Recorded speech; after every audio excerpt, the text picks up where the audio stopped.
아까 화장실 앞에서 오늘 권사님 만났는데 메르스가 이제 분위기가 종식됐다 그러더라고요. 예. 장사가 안 되신대요. 관련 제품이 일주일 전부터 이제 그러니까 분위기가 이제 메르스가 이렇게 종식되는 거 이렇게 굳혀진 것 같습니다. 어떤 교회는 뭐 메르스 때문에 예배 출석 인원이 반토막이 됐대요. 이렇게 무슨 구역 예배 이런 데는 안 나오고. 근데 저희 교회는 글쎄요, 선교 갔다 온 분들 빼고는 이렇게 안 나온 분이 없는 것 같은데, 그렇죠? 메르스가 무서웠었나요? 아니 여러분 말고 방송을 듣는 다른 분들. 네, 하나님은 메르스도 무섭고 무서지만 하나님 더 강하시고요. 또 우리가 하나님의 그늘 안에 있을 때 하나님은 그런 모든 것 가운데 상황 가운데 지켜주시는 하나님이신 것을 이미 믿었지만 더욱더 신뢰하기 바랍니다. 제가 2주 동안은 한 주는 터키 가서 시간을 못 보냈고 지난주에는 터키 갔다 온 이야기를 다루느라고 이제 진도를 못 나갔습니다. 오늘은 이제 원래대로 진도를 나가겠습니다. 지금 엔타임 학교 하는데 갑자기 엔타임 하다가 몇 주 전부터 약간 옆길로 나와 있어요. 지금 이스라엘에 대한 얘기를 하다가 이참에 이스라엘 역사 부분을 좀 객관적인 시설을 가지고 연대기적인 관점에서 좀 다뤄야 되겠다는 생각이 들어서 잠깐 옆길을 빠졌는데 언제 돌아갈지 모르겠어요. 문제는 점점 제 이 좋은 습성인지 안 좋은 습성인지 하다 보면은 자꾸만 자세히 구체적으로 이렇게 하게 되면서 우리가 아브람 시대부터 이제 이스라엘 역사가 시작되는데 그걸 다루다가 갑자기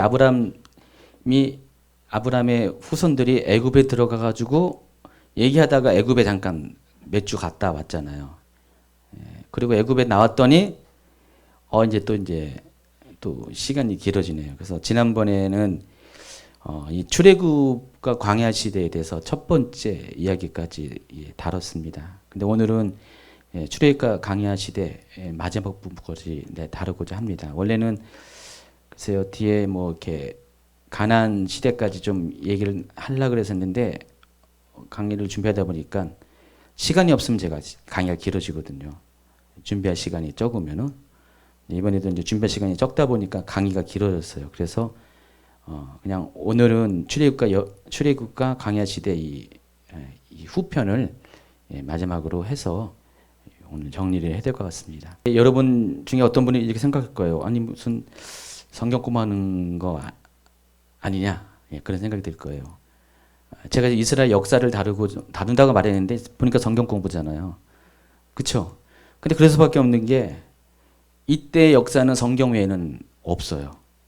기록이 거의 없기 때문에 어쩔 수 없이 성경을 위주로 할 겁니다. 좀 지나가다 보면은 성경에 나와 있지 않은 이스라엘 역사를 또 다루게 될 거예요. 그러면 여러분 전혀 성경적인 지식이 없는 상태에서 또 그것을 보게 될 겁니다.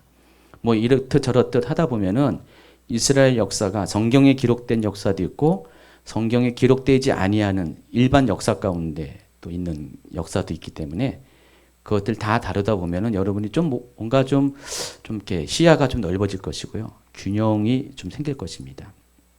그래서 이번 계속되는 이스라엘 역사 시간은 성경의 순서가 아니라 어떤 연대기적인 순서에 의해서 몇 년부터 몇 년까지 어떤 일이 일어났는가를 성경의 자료를 가지고 와서 이렇게 다루는 시간을 갖습니다. 그래서 지난 46강에서 뭘 다뤘냐면은 출애굽의 연대설에 대해서 두 가지 전기연대설, 후기연대설, 15세기설, 13세기설 이렇게 다뤘고요. 거기에 중요한 그 민족이 이집트 민족이기 때문에 거기에 관련된 그 이집트 왕조에 대해서도 잠시 다뤘습니다. 그리고 나서 곧바로 두 번째 파트가 출애굽 여정과 광야 시대인데 제가 지난 강의 지금 보니까 이게 BC를 계산해 보니까 제가 좀 헷갈려 가지고요. 좀 잘못됐더라고요. 1446년부터 BC 1446년부터 BC 1407년이 맞습니다. 그래서 BC는 거꾸로 가고 있잖아요, 지금. 그래서 지금 약간 헷갈린 것 같아요. 그래서 지난번에는 그 출애굽 여정 광야 시대에 세 가지 사건을 다뤘습니다. 람세스에서부터, 그러니까 일반 역사에서는 람세스라고 합니다. 람세스 많이 들어봤죠? 13세기설에 그 19왕조의 대표적인 그런 파라오의 이름이 람세스입니다. 특별히 람세스 2세가 굉장히 역사적으로 유명한 인물이라고 했습니다. 그래서 그 람세스에서부터 시내산까지의 첫 번째 여정. 자, 이게 어디에 기록되어 있습니까? 출애굽기에. 그래서 이 출애굽기를 자료를 가지고 이스라엘 역사를 다뤘어요. 그리고 또 한 가지가 이제 시내산에서 머무는 시간이 있는데 11개월하고 5일 동안, 정확하게 11개월하고 5일 동안 여기 머물렀습니다. 자, 이 이야기를 다룬 것이 출애굽기와 레위기에 대해서 설명을 했고요. 자, 오늘은 시내산에서 가데스 바네아까지 이 이야기가 민수기에 기록되어 있고요. 또 이 광야에서 유랑하는 시간들, 바란 강에서 유랑하는 시간, 이 이야기도 민수기에 있고요.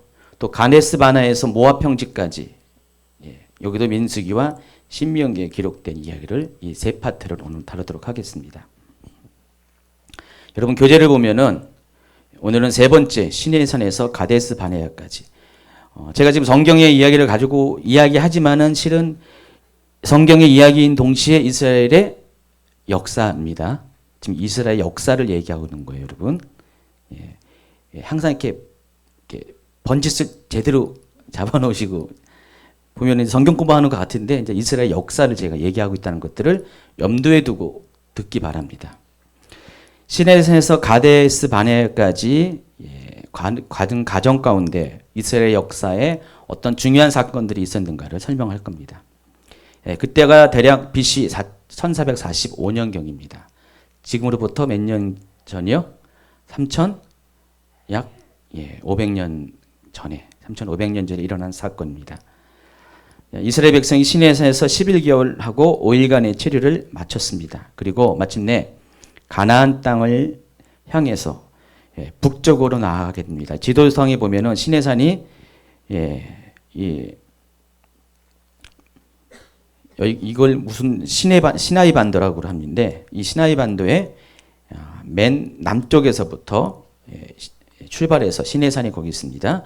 거기서 출발해서 이번에는 오른쪽 우측 북쪽 길을 향해서 가나안 땅을 향해 나아가는 장면이 지도 가운데 표현되어 있습니다.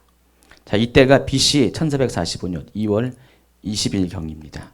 경이라는 이름을 붙인 여기 낱말을 붙인 이유는 정확한 날짜를 특정할 수 없기 때문에 출애굽 설 자체가 가설이기 때문에 이렇게 붙였다고 말씀드렸습니다. 자, 그런데 이스라엘 백성들은 이 시내산에서 11개월 5일 동안 장기 체류하면서 여러 가지 중요한 사건들을 경험합니다. 근데 하나님께서 이것들을 필요하기 때문에 그들에게 허락하신 것이에요.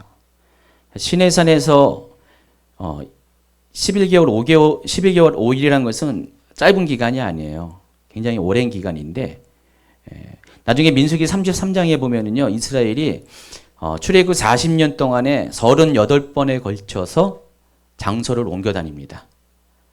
진을 쳤다고 표현해요. 거긴 다 민수기 33장에 보면 어디에서 진을 쳤고. 그러니까 야영을 했다는 것입니다. 그런 어떤 표현들이 38번이나 나와요. 근데 그 중에서 그러니까 40년 기간 동안에 38번이라면 어떻게 됩니까? 1년에 거의 한 번 꼴이죠. 근데 실은 2년 동안, 그러니까 우리가 버려진 38년이라고 하죠, 보통. 근데 정확하게는 37년 6개월인데 그 기간을 제외한 2년 동안, 앞뒤로 2년 동안에 움직인 게 굉장히 많아요. 굉장히 많이 움직였는데 특별히 출애굽해가지고 1년 약 1년 한 1개월 정도는요 굉장히 많이 움직였습니다. 근데 그 중에서 시내산에서 11개월 5일 동안을 진을 쳤습니다. 그러면은 굉장히 오랜 시간 동안에 진을 친 겁니다. 근데 하나님이 오랜 동안 시내산에서 머물게 한 이유가 있는데 그들로 하여금 이제부터는 그냥 오합지졸, 그냥 쫓기는 민족이 아니라 하나님 백성으로서 정말 하나님이 그들을 위해서 계획하시고 예비하신 땅에서 하나님의 백성으로서의 자격을 갖추고 살아갈 수 있도록 모든 준비를 갖춰주시기 위해서 시내산에서 그들을 장기간 체류해서 그런 소양들을 만들어 가시는 시간이라는 것입니다. 그러니까 다시 말해서 이스라엘 민족이 진짜로 하나님의 선민으로서 민족의 정체성과 또 긍지를 가질 수 있도록 또 자격을 갖출 수 있도록 그들을 준비시키는 기간이 시내산에서의 체류 기간입니다. 11개월 그래서 5일 동안 거기 머물게 합니다. 그래서 여러 가지가 있지만은 대충 세 가지의 중요한 일들을 그들에게 행하십니다. 첫 번째가 이스라엘 백성은 하나님과 언약을 맺게 됩니다. 자, 그 전에 하나님과 이스라엘 백성은 어떤 관계입니까? 우리가 보통 하나님과 이스라엘 백성을 언약 관계로 표현하잖아요. 언약 백성이라고 하잖아요. 언약이라는 것은 여러분이 어떻게 이해할지 모르지만은 계약서를 썼다는 겁니다. 여러분 계약서 쓰면 어떻게 됩니까? 그때부터는 법적인 효력이 있는 것이에요.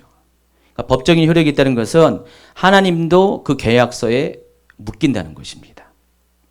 물론 하나님이 이 계약서를 쓴 것이 처음은 아니에요. 이스라엘 백성과 처음 한 게 아니라 아브라함 때부터 하나님은 계약서를 썼습니다. 창세기 12장 1절, 2절, 3절이 첫 번째 계약서 쓰는 장면입니다. 그렇죠? 근데 그때는 어떻게 했습니까? 다 구두로 했죠. 구두 언약이 했어요.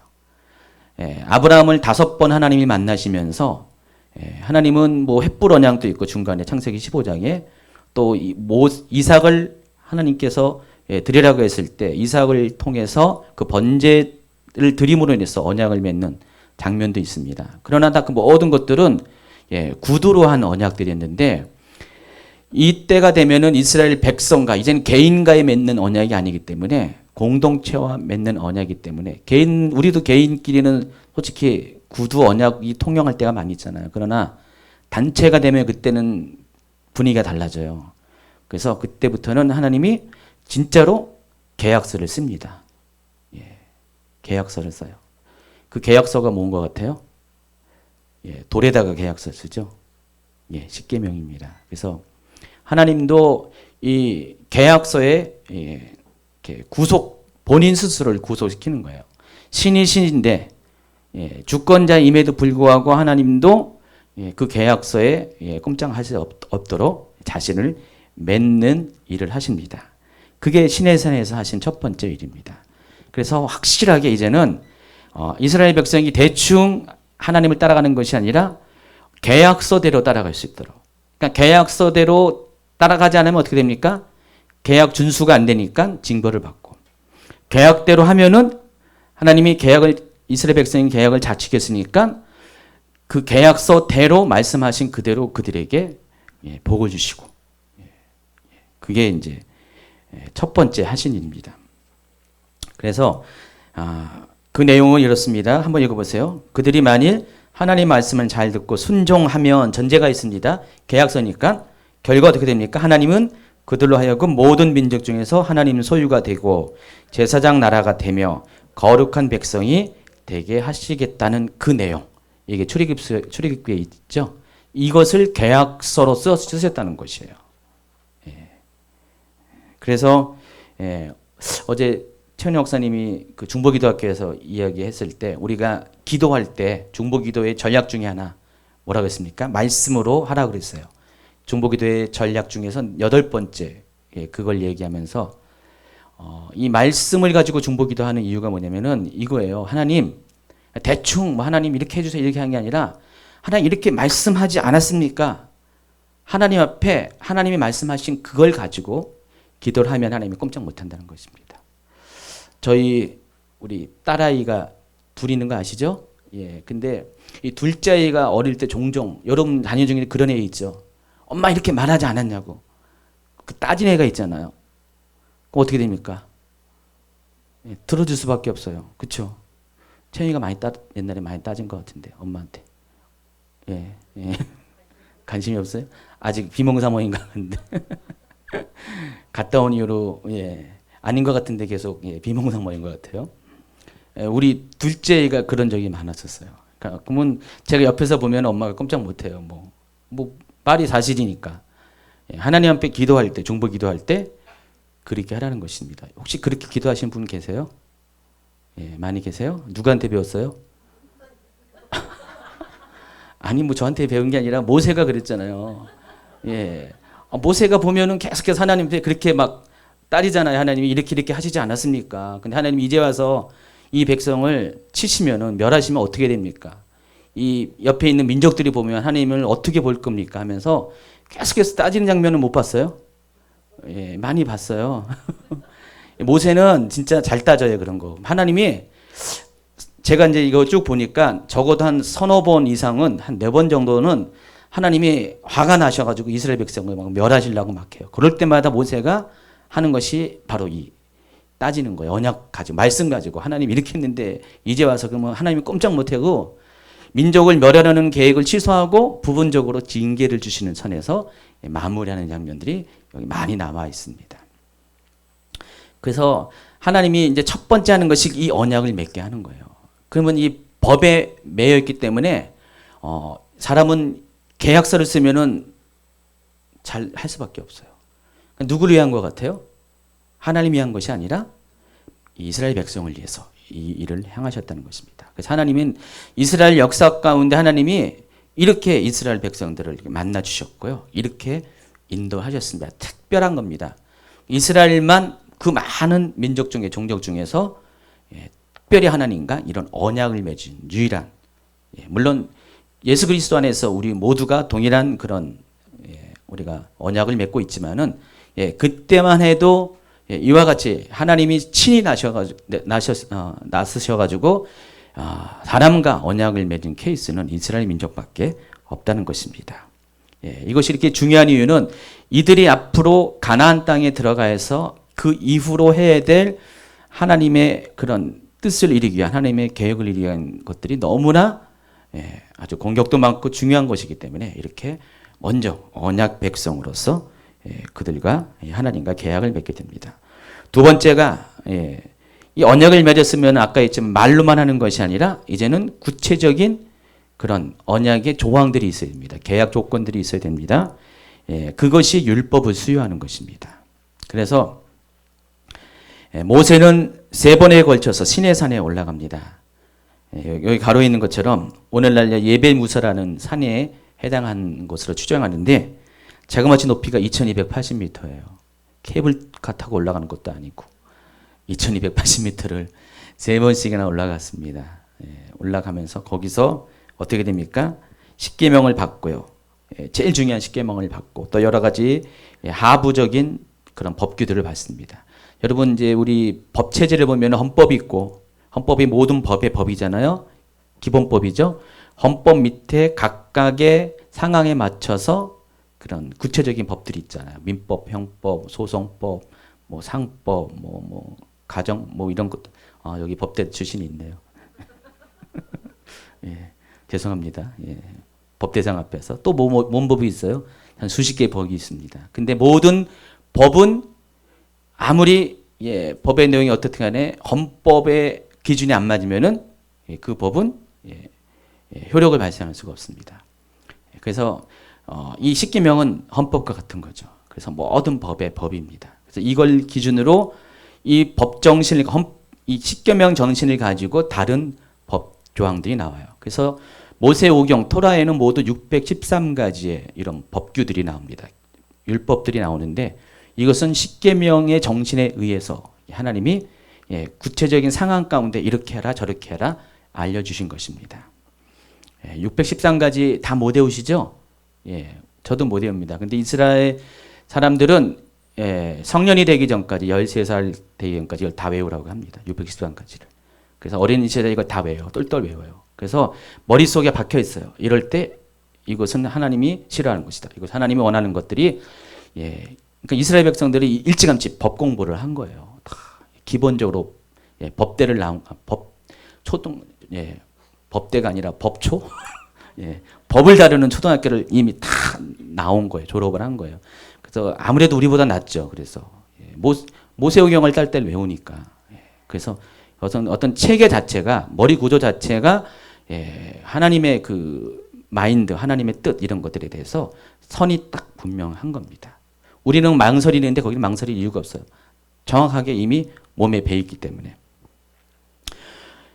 그리고 두 번째 등정에서는 시내산 등장에서는 성막을 어떻게 지을 것인가에 대해서 성막의 식양에 대해서 이렇게 알게 됩니다. 그리고 세 번째 등장에서는 또 다른 율법들을 전수받게 됩니다. 그러니까 세 번에 걸쳐서 모세는 시내산에 올라가서 언약 백성으로서 갖춰야 될 그런 행동 규범들, 방식들 이런 구체적인 상황에 맞는 율법들을 이렇게 받게 됩니다. 그 중에서 가장 중요한 것이 돌판에 세운 십계명이고요. 그리고 세 번째가 이제는 성막을 지어서 하나님께 예배하게 합니다. 자, 이것이 다 언제 이루어졌습니까? 시내산, 거기에 시내산에서 다 이루어진 것입니다. 그러니까 시내산을 출발하기 전에 이 모든 것들이 다 완료가 된 다음에 하나님은 출발하게 했다는 것입니다. 그래서 이 출애굽기는 하나님께 성막을 봉헌하는 장면을 마지막으로 종결이 됩니다. 그리고 레위기가 시작되면서 그 성막에서의 제사가 시작이 됩니다. 이 세 가지가 하나님께서 시내산에서 그들 가운데 행합니다. 그리고 또 한 가지 중요한 것이 지난번에 다 다뤘지만은 민수기 1장에는 이스라엘 백성이 모든 준비를 마친 다음에 이제 출발하기에 앞서서 하나님이 중요한 한 가지를 더 하게 하시는데 그것이 인구조사입니다.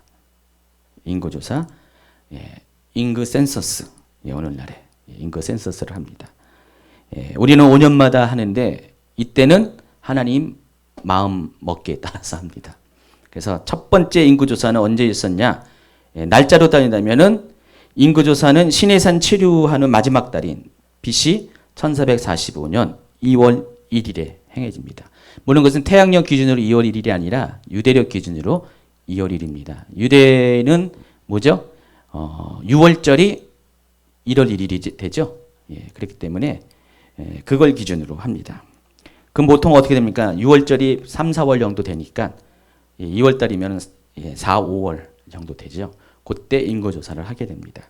한번 민수기 1장 1절을 볼까요? 시작. 이스라엘 자손이 애굽 땅에서 나온 후 둘째 해 둘째 달 첫째 날에 여호와께서 시내 광야 회막에서 모세에게 말씀하여 이르시되 너희는 이스라엘 자손의 모든 회중 각 남자의 수를 그들의 종족과 조상의 가문에 따라 그 명수대로 계수할지니 이스라엘 중 20세 이상으로 싸움에 나갈 만한 모든 자를 너와 아론은 그 진영별로 계수하라 그랬습니다.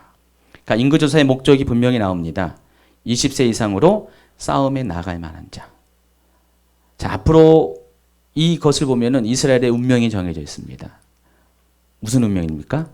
싸워야 될 운명이 정해져 있습니다. 그러니까 시내산에서까지의 모든 과정은 이스라엘 백성이 이제는 이방 민족들과 특별히 가나안 땅의 그런 족속들과 영적 전쟁을 치르기 위해서 물론 실제 전쟁이지만은 그것을 위해서 모든 준비를 갖추는 그런 과정들이었다는 것을 우리가 알 수가 있습니다.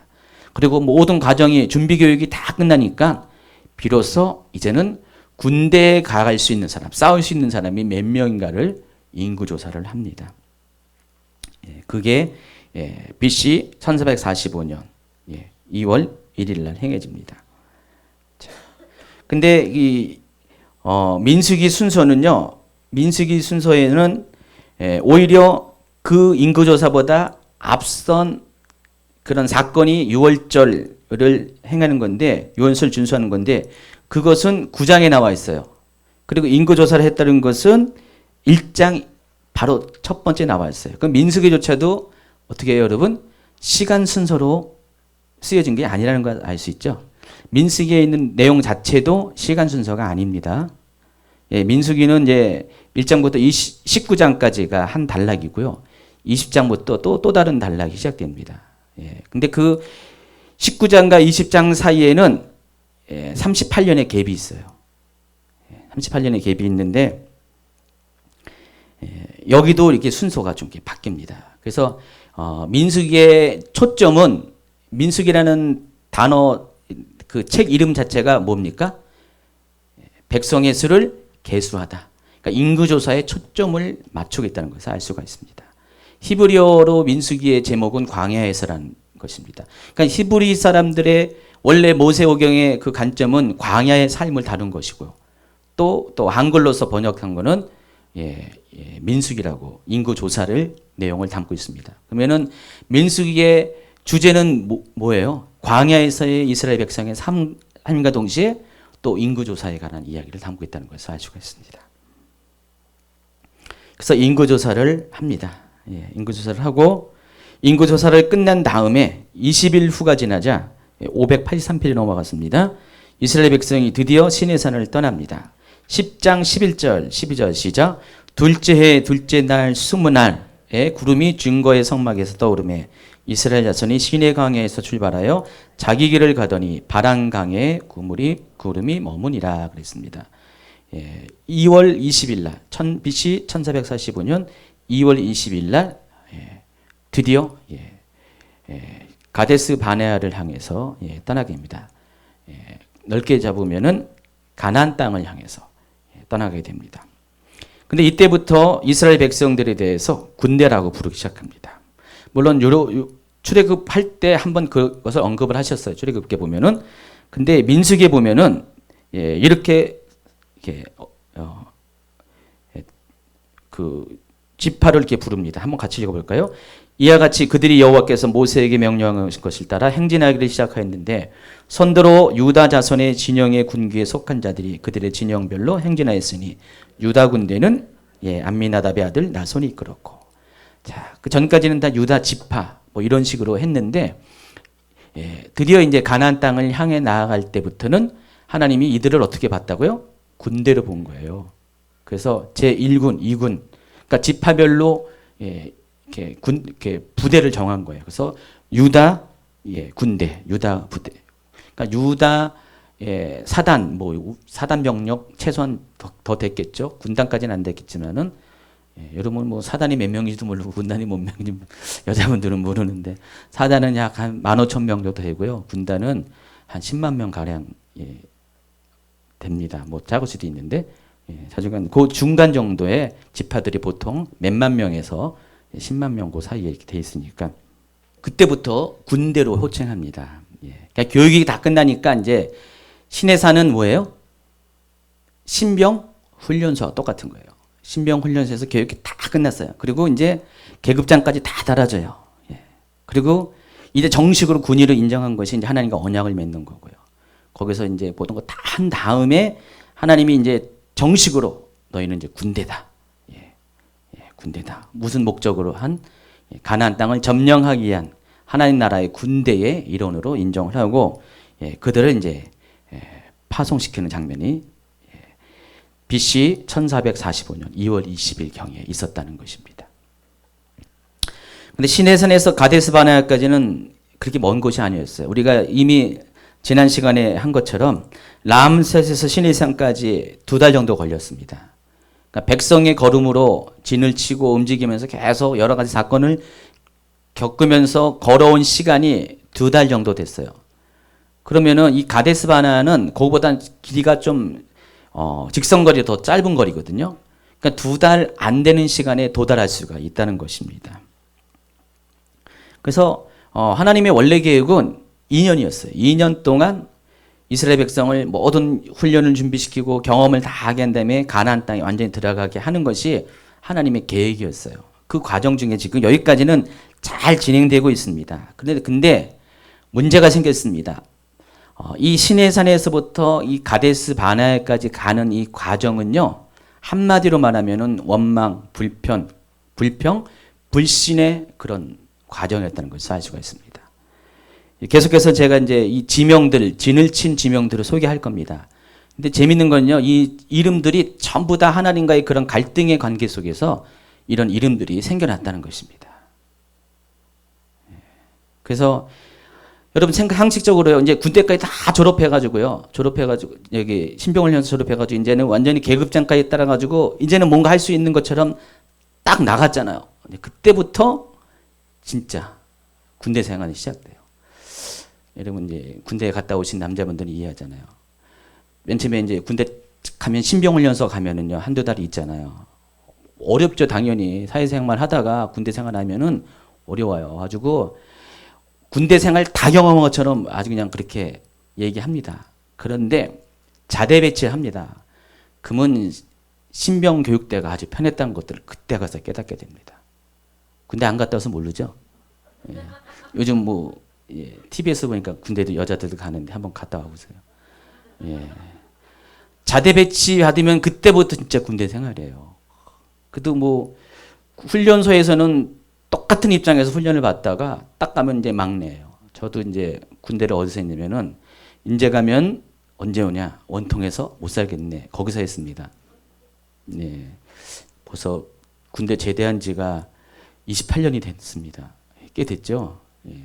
근데 네, 그때만 해도 거기가 뭐 도로도 제대로 안 나가지고요. 꼭 홍천 정도만 오면 제가 멀미를 했어요. 휴가 나올 때.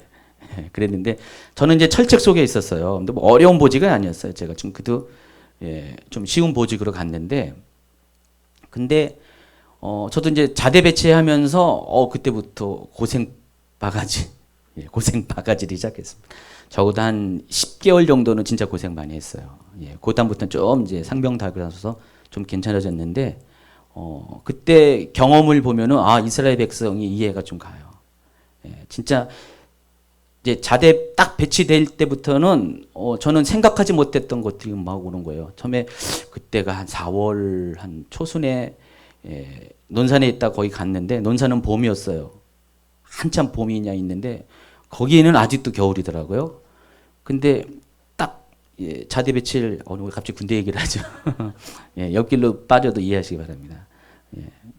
군대를 자대 배치를 딱 갔는데 고참들이 되게 환영을 잘해줘요. 이쁘다고 하면서 뭐 이쁘죠 당연히 쫄타구가 왔으니까. 가지고 그냥 밥도 그냥 막 잔뜩 먹여주고 그러더니 식기당번이 이제 거기는 이제 소양강 상류 지역에 있었는데 식기를 닦으러 이제 갑니다. 수도가 없으니까 군대는 식기를 닦으러 강으로 가는데 우리 그 식기당번을 쫓아가래요. 여러분 식기당번이라는 게 의미가 여자분들은 모르는데 남자분들은 알아요. 군대 간 분. 바로 군기당번이라는 거거든요. 딱 가서 식기 풀어놓자마자 대가리 박아. 거기부터 시작하는 거예요. 아니 군기 잡는 거예요 일부러. 그래가지고 그때 당시에 이제 강물이 얕은 데서 요런데 머리 요만큼 데서 이제 머리를 박습니다. 5분 지나니까 완전히 그냥 난리가 났어요. 추워가지고요. 그때만 해도 거기는 아직 얼음이 있었어요. 막 그래가지고 그날부터 이제 고달픈 군대 생활은 시작했습니다. 밤이 되니까 갑자기 회식해준다고 뭐 상사부터 해가지고 아주 그냥 환영을 해주더니 새벽 2시에 갑자기 집합 화장실에서 집합해가지고 거꾸로부터 쭉쭉 매맞기 시작해가지고 제가 감사하게요 하나님 그 다음날 열병에 걸렸어요. 3일 동안 3, 4일 동안은 정신을 잃었어요. 아주 그냥 그래가지고 덕분에 저하고 이제 제 동기 둘이 갔는데 저 덕분에 그 험난한 시절을 갑자기 신병이 와가지고 스트레스 받아가지고 그냥 이제 행사가 불명하니까 그래가지고 그래도 봐줬습니다. 참 그런 거예요. 군대 생활이 그런 겁니다. 그래도 재밌어요. 재밌고 좋았어요. 저는 군대 생활 추억이 많았습니다. 그래서 누구든지 군대 안 간다면 꼭 가라고 사람 된다고 꼭 가라고 그렇습니다. 자 이스라엘 백성도 지금 이제 군대 생활에 이제 막 들어간 거예요. 군대 생활 딱 들어갔는데 그때부터 이제 원망과 불평과 또 하나님에 대한 불신이 막 드러납니다. 그 전까지는 자기가 그런 문제가 있는지 몰랐어요. 근데 현실 가운데 딱 들었으면 그때 가서 준비 안 된 사람은 티가 나는 법입니다. 티가 납니다. 그래서 앞으로 소개할 사건들은 원망과 불평과 불신의 시리즈물들이에요. 전부 다. 다 그래요. 다 한결같이 다 원망, 불평, 불신이에요. 그래서 첫 번째가 다베라입니다. 다베라는 것은 이제 민수기 11장 1절부터 3절까지 나옵니다. 아까 말씀드린 것처럼 BC 1445년 2월 20일경에 시내산에 출발합니다. 근데 출발한 지 겨우 3일 만에 첫 번째 원망이 쏟아지게 됩니다. 원망의 내용이 뭔지는 몰라요. 근데 아무래도 그동안 11개월 넘게 어쨌든 간에 시내산에서 안정적인 생활을 하다가 갑자기 행군을 시작하니까 어떻게 됩니까? 힘들겠죠. 그러다 보니까 이들이 불평을 쏟아내기 시작합니다. 그래서 하나님이 이들을 징계하기 위해서 어떻게 되냐면 진의 끝을 불로 사릅니다. 그래서 이 다베라라는 그 지명 이름이 불로 사르다, 불사름이라는 뜻입니다. 그러니까 이스라엘 때문에 지어진 지명이라는 것이죠. 민수기 11장 1절, 2절, 3절 읽도록 하겠습니다. 여호와께서 들으시기에 백성이 악한 말로 원망하며 여호와께서 들으시고 진노하사 여호와의 불을 그들 중에 붙여서 진영 끝을 사르게 하심에 백성이 모세에게 부르짖음으로 모세가 여호와께 기도하니 불이 꺼졌더라. 그곳 이름을 다베라라 불렀으니 이는 여호와의 불이 그들 중에 붙은 까닭이었더라. 왜 진영 끝인가? 아마 거기서 이런 사람이 있을 거예요. 배를 째도 못 가겠다고 버팅긴 사람이 있을 거예요. 나 안 간다고. 너들끼리 가라고. 아마 그런 사람들이 뒤쳐져 있을 것이고 하나님이 그들을 불로 살렸다는 것입니다. 그 원망에 가득 찬들을 그렇게 표적을 삼아서 이제 징계를 하신 것이죠. 두 번째가 바로 이어집니다. 민수기 11장 4절부터 34절 기브론 핫다 아와라는 지명이 나옵니다. 여기도 역시 이제 시리즈라서 불평이 쏟아지기 시작합니다. 11장 4절 한번 읽어볼까요? 시작. 그들 중에 섞여 사는 다른 인종들이 탐욕을 품음에 이스라엘 자손도 다시 울며 이르되 누가 우리에게 고기를 주어 먹게 하랴. 우리가 애굽에 있을 때에는 값없이 생선과 오이와 참외와 부추와 파와 마늘들을 먹은 것이 생각나거늘 이제는 우리의 기력이 다하여 이 만나 외에는 보이는 것이 아무것도 없도다 하니. 왜 웃으세요? 생각나는 게 있습니까? 여기 보면은 섞여 사는 다른 인종들이라고 했어요. 뭔 말입니까? 이스라엘은 순수 혈통만 나온 게 아니라 그때 당시에 같이 섞여 있었던 종되었던 사람도 있고 또 애굽 출신의 사람도 있고 같이 좀 나왔습니다. 나와서 그들이 이미 여기는 완전한 100% 순수 혈통이 아니었어요. 그들이 중에서 아마 이렇게 투덜거리는 사람이 있었나 봐요. 근데 그것이 이스라엘 자손에게도 영향을 끼쳐가지고요. 이스라엘 여전히 울면서 그래서 누가 우리에게 고기를 주어 먹게 하랴. 10절에 보니까 아주 장관입니다. 한번 읽어볼까요? 백성의 온 종족들이 각기 자기 장막 문에서 우는 것을 모세가 들으니라.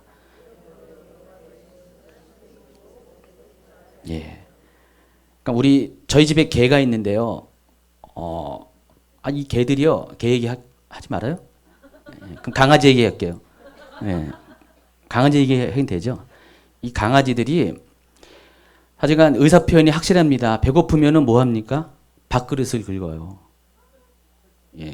밥그릇을 긁는데 소리가 나잖아요. 근데 좀 이렇게 개 두 마리가 강아지 두 마리가 있습니다. 강아지 두 마리가 있는데 개는 없고요. 이 큰 개, 작은 개는 그래도 젊은이라서 좀 에티켓이 있는데 이 늙은 개, 할머니 개가 있어요. 그렇다고 해서 뭐 여기 권사님들 얘기 그렇다는 게 아니라 얘는 오로지 있는 건 먹는 욕심밖에 없어요. 딴 것도 눈에 안 보여요. 이미 얘가 이제 노안이 와가지고요. 눈이 하얘요. 보이는 것도 없으니까 먹는 것밖에 생각 안 나나 봐요. 아침 6시 반, 7시만 되면 그때부터 긁어대기 시작해요. 그래서 우리 큰애가 이제 주로 그 집에 그 방에 가 있어요. 걔가. 근데 아침에 잠을 자려는데 걔가 자꾸만 밥 달라고 긁어대니까 강아지가 하니까 얘가 짜증을 내요. 처음에는 하다가 딱 뭐라고 불러요? 아빠 밥 주라는 거예요. 근데요 우리도 이제 피곤해서 못 일어날 때 있잖아요. 그러면 일어날 때까지 긁어대요. 1시간, 2시간이고 진짜 최은야 목사님도 많이 스트레스 받아요. 얘가 아침부터 시작해가지고요 한 2시간 단위로 긁어대요. 밤 늦게까지. 기억 치매가 들었나 봐요. 먹었는데 분명히 기억이 안 나요. 요즘 우리가 작전을 짜가지고 한꺼번에 많이 안 주고 조금씩 나눠줍니다. 예, 나눠주는데 갑자기 그 생각이 나는 거예요. 이 이스라엘 백성들이 모습을 보면서 장막문에서 운대요. 고기 달라고. 보세요. 진짜 성경에 그랬잖아요. 고기 주세요. 고기 주세요. 고기 주세요. 아니 그 젊은 개도 강아지 개도 좀 문제가 있어요. 개도 진짜 뭐 지가 먹고 싶은 거 있잖아요. 평소에 안 그러다 먹고 싶은 거 있으면 계속 울어요, 진짜.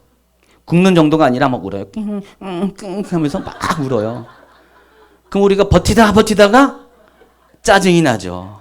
서로 이제 가족들이 알아서 처리하라고 처음에는 했어요. 다들 했는데 일상화되니까 다 서로 미룹니다. 아주 스트레스 굉장히 많이 받아요.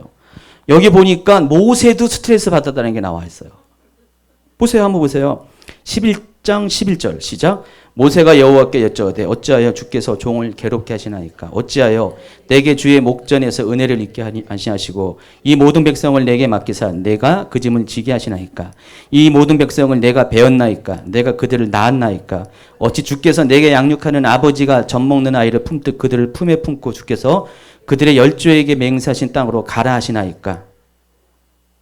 모세의 심정을 봤죠? 보니까 또 14절 책임이 심히 중하여 나 혼자는 이 모든 백성을 감당할 수 없나이다. 15절 한번 보세요. 또 더 가관입니다. 주께서 내게 이같이 행하시는데 구하옵나니 내게 은혜를 베푸사 즉시 나를 죽여 내가 고난당함을 내가 보지 않게 하옵소서. 여러분 모세가 이렇게 스트레스 받는 거 몰랐죠. 예전에 미처 몰랐죠. 진짜 모세가 이럴 정도면은 온갖 것 다 산전수전 공중전 우주전까지 요즘 나온다면서요. 다 겪은 모세인데 이 백성들이 고기 달라고 밤새 종일 잠도 안 자고 밥그릇 긁는 것처럼 고기 주세요 하는 걸 보면은 모세가 얼마나 스트레스 받는지 이것이 여지없이 증명이 됩니다. 근데 보면은 하나님도 심히 노했다고 그랬어요. 11장 10절에 보니까 이러므로 여호와의 진노가 심히 컸다고 그랬습니다. 여기까지 하나님이 봐주고 있었어요. 마음에 끙끙대고 있는데 근데 모세가 먼저 분을 풉니다. 보면은요 하나님하고 모세가 서로 엎치락뒤치락해요. 어떨 때는 하나님이 먼저 분을 품고요. 모세는 참아달라고 그러고 어떨 때는 이럴 때는 모세가 분을 품고 하나님은 참고 계시고요. 이스라엘 백성이 얼마나 하나님하고 모세를 스트레스 받게 하는지 앞으로 계속 나옵니다. 시리즈물이라고 했잖아요, 제가. 그래서 하나님은 이들의 이제 불평과 요구들을 들어줍니다. 먼저는 모세가 힘들다고 하니까 어떻게 됩니까? 이왕 맡긴 거니까 모세를 달래야죠. 11장 16절 시절 여호와께서 모세에게 이르시되 이스라엘 노인 중에 내가 알기로 백성의 장로와 지도자가 될 만한 자 70명을 모아 데리고 와 해막에 이르러 거기서 너와 함께 서게 하라. 내가 강림하여 거기서 너와 말하고 내게 임한 영을 그들에게 임하게 하리니 그들이 너와 함께 백성의 짐을 담당하고 너 혼자 담당하지 아니하리라. 하나님이 나이 먹은 그런 사람 중에서 장로 70명을 세웁니다. 여기서 장로라는 것은 단순히 나이가 먹었다는 뜻이 아니라 지금도 이제 장로님이 계시잖아요. 그런 역할을 하는 사람들을 뽑았다는 것입니다. 근데 그전에는 다 모세 혼자 이 일을 행한 것이에요. 시내산까지만 해도. 그런데 여기서 70명을 뽑아서 그래서 그 하나님이 함께 한다는 증거를 어떻게 되냐면은 그들에게 하나님의 영이 임하게 하셔가지고요. 그들 모두가 예언을 하게 합니다. 뒤에 보면 지금 나와 있습니다. 예언하는데 심지어 그 중에서 두 사람은요. 회막문에 모이려 했는데 안 모였어요. 자기 장막에 있었는데 모세가 오래니까 그 사람 안 왔어요. 근데 하나님이 거기 있는 그대로 예언을 하게 해가지고 하나님이 그들과 함께 한다는 것들을 보여줍니다. 그래서 모세로 하여금 더 이상 스트레스 못 받게 하나님이 함께 한다는 것들을 통해서 위로를 줍니다. 그리고 백성들에게는 어떻게 했냐? 18절부터 읽겠습니다. 또 백성에게 이르기를 너희의 몸을 거룩히 하여 내일 고기 먹기를 기다리라. 너희가 울며 이르기를 누가 우리에게 고기를 주어 먹게 하랴? 애굽에 있을 때가 우리에게 좋았다 하는 말이 여호와께 들렸으므로 여호와께서 너희에게 고기를 주어 먹게 하실 것이라. 하루나 이틀이나 닷새나 열흘이나 20날만 먹을 뿐 아니라 냄새도 싫어하기까지 한 달 동안 먹게 하리니 이는 너희가 너희 중에 계시는 여호와를 멸시하고 그 앞에서 울며 이르기를 우리가 어찌하여 애굽에서 나왔던가 함이라 하라. 제가 선교 갔다 온 다음에 지금 열흘까지 김치찌개만 줄곧 먹었습니다. 근데 아까 우리 사역자 회의한 다음에 저녁을 먹는데 또 김치찌개 나왔어요. 같은 레시피. 권사님 그 백종원 레시피 맞습니까? 우리 딸내미가 갑자기 제 선교 갔다 오자마자 아빠 김치찌개 해줘. 그랬더니 레시피를 갖고 왔어요. 백종원 레시피래요. 요즘 백종원 씨가 유명하다면서요. 그걸 갖고 제가 지금 한 4번, 5번을 했습니다. 좀 이렇게 안 먹는 것도 버리고 다시 또 맨 처음에는 재탕, 3탕까지 했다가 너무 맛이 없어져가지고. 그래가지고 이제 오늘까지 집에서 먹었어요. 근데 또 왔어요. 근데 갑자기 쳐다보기도 싫은 거예요. 네, 그래서 아까 별로 안 먹었어요. 이만큼 먹었어요. 정성은 맛있죠. 거기는 이제 3일밖에 안 됐는데. 저 어제 모처럼 된장찌개 먹었더니 너무 맛있더라고요. 예, 아마 그런 것 같아요. 예. 한 달 동안 냄새가 싫어할까지 질리도록 고기를 주셨다고 합니다. 근데 하나님이 여기까지는 기분을 맞춰줍니다. 그런데 하나님은 항상 뭡니까? 할 건 하시고 때릴 건 때리시는 분이세요. 그렇죠? 여러분 같죠? 그래서 이 모든 요구를 들어주신 하나님은 그들의 불평에 대한 대가를 혹독하게 치르게 합니다. 그게 33절부터 나옵니다. 고기가 아직 이 사이에 있어 씹히기 전에 여호와께서 백성에게 대하여 진노하사 심히 큰 재앙으로 치셨으므로 그곳 이름을 기브롯 핫다하라 불렀으니 욕심을 낸 백성을 거기 장사함이라. 보세요. 기브롯 핫다하라는 이름의 뜻이 뭐라고요? 탐욕의 무덤, 욕심의 종말. 오늘날 이 시내산에서 50km 떨어진 이 마디무다라는 지역에 해당한다고 합니다. 이곳에서 이스라엘 백성은 시내산 출발 이후에 처음으로 진을 쳤습니다. 진을 쳤다는 것은 수경을 했다는 것입니다. 일종의 잠깐 그냥 하루 지나가는 것이 아니라 며칠 머무는 그런 장소라는 것입니다. 그래서 이 다베라라는 이름도 그렇고 아까 다베라는 이름이 뭐라고 했죠? 불사람이라는 뜻이죠. 이 기브론 핫다는 탐욕의 무덤이라는 것입니다. 모두가 불평과 원망과 불신의 대가로 하나님과의 갈등의 관계 속에서 지어진 실은 오명이죠. 좋은 이름이 아니죠. 그런 어떤 쓴뿌리의 이름들입니다. 세 번째로 간 것이 35절에 나와 있는데 백성이 기브롯 핫다에서 행진하여 하세롯에 이르러 거기 거하니라 그랬습니다. 하세롯은 울타리, 마을들, 정착지라는 뜻입니다. 여기서 그러니까 아까 그 얘기했던 기브론 핫다에서 5km 정도 떨어지는 그런 곳입니다. 네, 근데 여기서도 사건이 벌어집니다. 이제는 그 이스라엘 전체에 대한 사건이 아니라 리더십 간의 다툼이 일어납니다. 왜냐면은 모세가 갑자기 이곳에서 구스 여인을 아내로 취합니다. 후처로 취합니다. 구스라는 것은 여러분 아시나요? 구스가 어딘지? 현재 지명으로 말하면 에티오피아를 말합니다. 그러니까 흑인이죠. 갑자기 여러분 동생이 있습니다. 이 미리암이 모세보다 몇 살 많습니까? 무려 7살. 겨우 7살이죠. 7살 많고 아론이 3살 더 많잖아요. 근데 누나 입장에서 미리암 입장에서 모세는 뭡니까? 아들과 같았어요. 왜냐면은 모세가 처음에 나와서 버림받았을 때 모세를 끝까지 갈대상자에 있는 아기 모세를 지키고 그 아기 모세를 공주가 건졌을 때 친엄마인 엄마를 요게벳을 유모로 소개한 사람이 미리암이었어요. 그래서 미리암은 동생 모세, 그 막내 동생이잖아요. 막내 동생 모세에 대해서 늘 마음이 이렇게 품게 있었습니다. 저희도 누나가 4명밖에 안 되는데요. 특별히 이제 제일 큰 누나가 좀 저희가 이제 제가 아들 쌍둥이의 막내로, 그러니까 어릴 때부터 굉장히 그런 게 있었어요. 엄마 노릇 거의 했죠. 했기 때문에 그런 게 있어요. 근데 어느 날 모세가 이런 말을 표현하면 죄송합니다.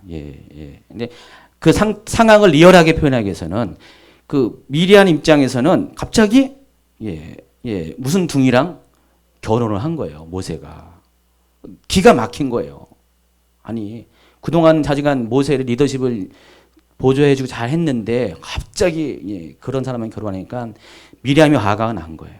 화가 나가지고 어떻게 했습니까?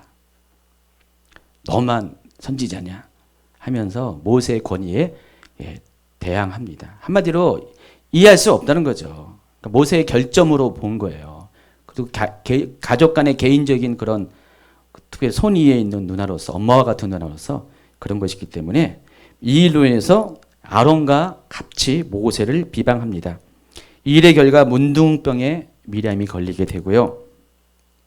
이로 인해서 미리암이 진 밖에서 7일 동안 이렇게 따로 있는 바람에 행군이 멈춰지게 됩니다. 자, 이 역시 뭐입니까? 개인적인 거리지만은 그런 불평의 연속이라는 것입니다. 지금 세 번까지 전부 다 다베라에서부터 시작해서 세 번에 이르는 여정이 다 뭡니까? 불평, 불만이죠. 원망이죠. 그런데 이 불평, 불만, 원망이 가데스 바네에 와서는 아주 절정에 이르게 됩니다. 586페이지. 제가 지금 성경 얘기하는 건데 실은 이스라엘 역사 얘기하는 겁니다. 여러분 항상 이렇게 머리에 두세요. 이스라엘 역사가 이렇구나. 근데 일반 역사책에는 없으니까 저는 그냥 성경을 역사에 참아서 설명을 해드릴 뿐입니다. 마침내 이스라엘 백성은 가나안의 남방 접경 지역인 가데스 바네에 도착하게 됩니다. 이 가데스가 어디에 있냐면은 아까 지도에 있었잖아요. 첫 번째 페이지에 보면은 가데스 바네아가 어디 있습니까? 쭉 올라갔어요. 바로 가나안 바로 입구예요. 그러니까 여기만 통과하면은 가나안 땅이에요. 여러분 지도에 보면은 580페이지 지도에 보면은 보이는 것이 뭐가 있습니까? 저 위에 뭐가 있죠? 사해가 보이고요. 그러니까 이 가데스 바네아에서 좀만 더 가면 뭐가 나오냐면은 네게부 사막이 바로 여기 네게부 사막이 나옵니다. 나오면서 뭐가 있습니까? 브엘세바 여러분. 브엘세바가 여기서 멀지 않은 곳이에요. 거의 가까운 곳입니다. 그러니까 여기만 통과하면은 원래 이 아브람의 가문들은 어디에 있었어요? 헤브론에 있다가 브엘세바 중심으로 살아왔잖아요. 원래 자기 조상들이 살던 땅이에요. 그러니까 좀만 더 가면은 이제 가데스 바네에서 좀만 더 가면은 이제 하나님이 말씀하셨던 젖과 꿀이 흐르는 약속의 땅 가나안으로 들어가기 바로 문턱에 와 있다는 것이에요. 근데 가데스 바네라는 뜻이 여러분은 그동안 가데스 바네 하면은 굉장히 부정적인 뜻을 갖고 있었죠. 하나님이 이스라엘 백성이 반역한 장소. 근데 원래는 뜻이 좋습니다. 이 가데스라는 것은 카도시에서 왔어요. 카도시가 뭔지 알죠? 거룩이라는 뜻입니다. 구별된 곳이라는 것입니다. 그래서 이 가데스라는 것은 거기서 온 파생된 단어예요. 거룩한 장소, 거룩한 곳이에요. 그래서 바네아 지역의 거룩한 장소, 구별된 장소가 가데스 바네아예요. 바네아가 뭘 정확하게 어느 지명을 말하는지 모르지만은 그 바랑강에 있는 한 지명을 말하는 것 같아요. 거기가 바네아인데 그 바네아의 거룩한 땅, 거룩한 장소가 이제 가데스라는 뜻입니다. 하나님은 거기서 백성들을 구별시켜 가지고 구별된 백성을 가나안 땅에 들여보내려고 하는 것이 하나님의 원래 계획이었어요. 다 왔어요. 여기까지 다 왔는데 지금까지 이들이 해온 행적들을 보세요. 다 원망과 불평이죠. 근데 여기 와서는 정점에 달합니다. 원망, 불평 다음에 뭡니까? 하나님을 불신하는 단계까지 오게 됩니다.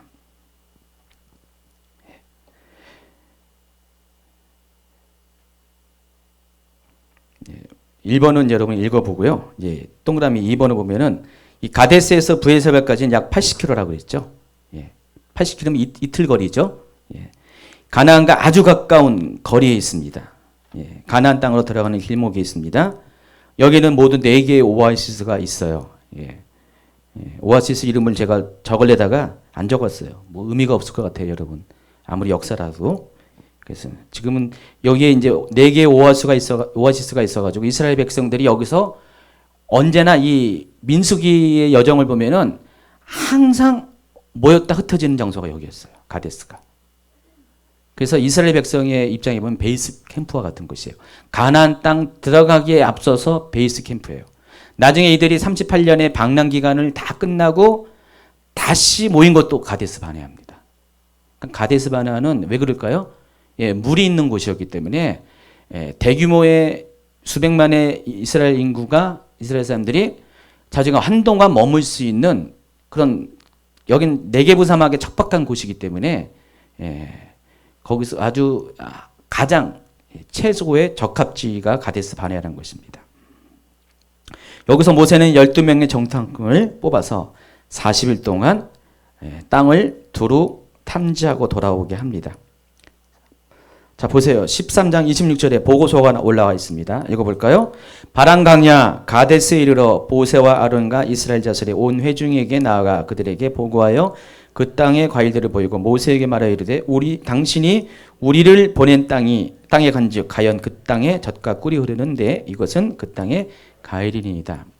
여러분이 알고 있는 가나안 땅은 뭐 척박한 땅, 뭐 비도 안 오는 땅인지 알고 있지만은 이스라엘의 전부가 아니죠. 오늘날도 이스라엘은 작게 4개의 다른 기후가 존재합니다. 그 좁은 땅에. 그래서 이들이 본 것은 광야도 보았지만은 그래도 좋은 것들을 많이 본 것 같아요. 실제로 좋은 땅에서 나는 좋은 어떤 농산품을 봤습니다. 그런데 문제가 있습니다. 13장 28절 587페이지 넘어갔습니다. 그러나 그 땅 거주민은 강하고 성읍은 견고하여 심히 클 뿐 아니라 거기서 아낙 자손을 보았으며 그와 함께 올라갔던 사람들은 이르되 우리는 능히 올라가서 그 백성을 치지 못하리라.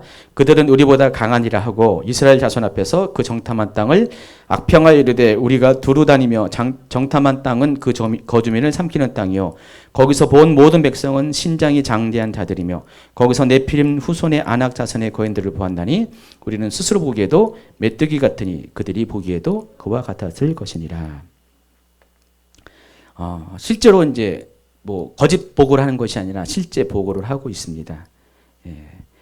땅은 좋습니다. 젖과 꿀이 흐르고 정말 좋은 농작물이 나는데 문제는 그 땅을 차지하기 위해서는 그 땅에 사는 거주민을 쫓아내는데 결국은 우리가 쳐야 될 적들인데 그 적들이 너무 강하다는 것입니다. 그것을 보고 한마디로 질렸어요. 여기 보니까 네피림 후손, 아낙 자손. 나중에 이 사람들이 유골이 발견된 기사를 봤는데 되게 크더라고요. 키가 3m가 넘어갑니다. 그럼 키가 3m면 어떻게 됩니까? 이게 3m가 안 되는데 키만 큽니까? 따라서 다 크잖아요. 모든 게 다 크잖아요. 팔뚝도 크고요. 아마 이 팔목 하나가 여러분 허리보다 더 굵을 수도 있어요. 그 골리앗이 키가 몇입니까? 골리앗이? 뭐라고요? 6척이요? 6척이면 몇 센치? 한 미터예요. 근데 그때 당시에 좀 이렇게 도량형이 약간 달라가지고요. 더 커요. 우리가 알고 있는 것보다. 더 큽니다. 그래서 제가 정확하게 기억이 안 나는데 자기가 더 커요. 3m보다 큽니다. 10m요? 로봇 태권브이도 아니고 그건 아니고요. 3m는 넘는데 3m, 4m 그 사이 굉장히 큰. 근데 뭐 이 가나안 땅에 그런 사람만 산 것이 아니었고요. 일부 지역만 그렇게 살았고 대부분의 사람들은 기골이 장대한 건 맞습니다. 이번에 제가 터키 갔는데 터키 사람들은요. 저는 날씬한 편이에요. 아주 평범한 거. 날씬한 건 좀 그렇고 평범한 거죠. 터키 사람들은요. 다 덩치가 있어요. 배가 다 나왔어요. 그러니까 식생활이 먹는 게 제가 이번에 갔다 오자마자 3kg가 쪘다니까요. 일주 사이에. 너무 잘 먹어서요? 잘 먹을 수밖에 없죠. 좀 바쁘니까 여정이 바쁘니까 항상 배가 고파요. 그러니까 끼니마다 챙겨 먹었는데 다 빵에다가 고기에다가 그러니까 살이 안 찔 수가 없어요. 다 쪘어요 여기. 제가 그래서 일주일 동안 김치찌개하고 밥하고 누룽밥만 먹은 이유가 실은 다이어트 목적도 있었다니까요. 되도록이면 이제 안 먹으려고 김치찌개도 먹고 싶었지만은 그랬더니 다시 빠져가지고요. 지금 4kg가 빠졌어요. 다시. 가지고 마이너스 이제 평상시 몸보다 마이너스 1kg 오랜만에 80km 밑으로 내려갔습니다. 예. 그런데 선교사님이 그러더라고요. 사람들 우리 눈에 보여 한 65km 정도 보이잖아요. 실제 몸무게 재면 80kg, 90kg래요. 그 사람들은 뼈대가 이래가지고요. 예, 전부 다 털복숭이에다가 힘이 되게 세가지고요. 터키 사람들은요, 우리처럼 이렇게 사다리를 안 하는데요. 이삿짐을. 엘리베이터도 별로 없고 그런 문화가 아니라 5층, 6층 돼도 사람들이 다 짊어지고 간대요. 힘이 너무 세가지고. 예. 가지고 항상 보면 이제 그 사람들 보면 주눅이 드는 거예요. 덩치가 있어가지고. 모든 터키 사람 다 그런 건 아니고요. 이제 터키는 다 이렇게 순수혈통이 없어요. 다 섞여 있어요. 근데 특히 유럽 사람들하고 피 섞인 사람들이 보면은 전부 다 그렇게 덩치가 있어요. 그러니까 배들이 이만큼 나오고요. 하여간 저 같은 경우는 아주 표준형. 예, 약간 마른 듯한. 예. 예. 예? 그런가? 아니 뭐 선교사님이 얘기했잖아요. 이렇게. 예. 예, 못 믿어요? 믿음이 없네. 예. 그래서 그러니까 이스라엘 백성이 가나안 땅에 갔을 때 그 느낌이 어떨까요? 저도 맨 처음에 미국 사람들하고 같이 옛날처럼 일했는데 그 느낌이 그랬어요. 처음에 느낌이. 나중에 익숙해질 때는 상관없는데 처음에 느낌은 왠지 위축이 됐었어요. 뭐 영어도 잘하죠. 저보다 훨씬 잘하잖아요. 예. 예. 키도 크죠. 덩치도 있고 힘도 세고요. 그래서 제가 좀 약간 주눅이 들었어요. 근데 저랑 같이 일하는 그 미국 사람이 저보다 키가 작아서 다행히 감사했지. 대부분은 컸어요. 처음에는 그런 느낌이 든 게 사실이었어요. 근데 나중에 익숙해지니까 괜찮았는데 그런 느낌이었을 것 같아요. 그러니까 이스라엘 사람들이 아무래도 갔다 오니까 마음의 위축이 됐습니다. 아무리 하나님이 이렇게 주신 약속의 땅이라 해도. 그래서 그때부터 어떻게 됩니까? 예, 하나님께 대한 원망이 쏟아집니다. 하나님의 원망을 넘어서 지금까지는 불평, 불망, 월망이었죠. 이제는 하나님을 못 믿어요. 하나님 못 믿어가지고 어떻게 합니까? 14장 1절부터 시작. 온 회중이 소리를 높여 부르짖으며 백성이 밤새도록 통곡하였더라. 이스라엘 자손이 다 모세와 아론을 원망하여 온 회중이 그들에게 이르되 우리가 애굽 땅에서 죽었거나 이 광야에서 죽었으면 좋았을 것을 어찌하여 여호와가 우리를 그 땅으로 인도하여 칼에 쓰러지게 하려 하는가? 우리 처자가 사로잡히리니 애굽에 돌아가는 것이 낫지 아니하랴. 이에 서로 말하되 우리가 한 지휘관을 세우고 애굽으로 돌아가자 하매. 보세요. 한 지휘관을 세우자. 모세 아웃시키고 우리 중에서 새로 한 명 뽑아가지고 애굽으로 가자. 이거는 모세를 택해서 모세를 통해서 출애굽하게 하고 여기까지 인도하신 하나님에 대해서 완벽하게 돌아서는 행동입니다. 14장 17절, 27절 이하에 보면은 하나님께서 이들의 소리를 듣고 더 이상 못 참습니다. 이제 하나님도. 나를 원망하는 이 악한 회중에게 내가 어느 때까지 참으랴? 이스라엘 자손이 나를 향하여 원망하는 바 그 원망하는 말을 들었노라. 그들에게 이르기를 여호와의 말씀에 내 삶을 두고 맹세하라니 너희 말이 내 귀에 들린 대로 내가 너희에게 행하리라. 하나님이 이 정도까지 말하면 이제 걷잡을 수가 없습니다. 하나님이 내 삶을 두고 맹세한다. 예, 맹세 중에서 하지 말아야 될 것이 하나님의 이름을 가지고 맹세하지 말아야 될 거거든요. 마태복음 6장에 나와 있는데 유대인들은 하나님의 이름 가지고 맹세하는 거는 금기사항입니다. 예, 그러다 보니까 그 비슷한 것 같고 막 이렇게 막 맹세를 하죠. 하나님 막 빼고 천지를 두고 맹세한다고 하면서 뭐 그런. 근데 하나님의 이름을 두고 맹세한다는 거는 이제 볼장 다 봤다는 거예요. 하나님이 이제 더 이상 못 참겠다는 거예요. 그래서 14장 29절부터 구체적으로 어떻게 할 것인가에 대해서 쫙 나옵니다. 그게 뭡니까? 정탐한 날 곱하기 몇 년이요?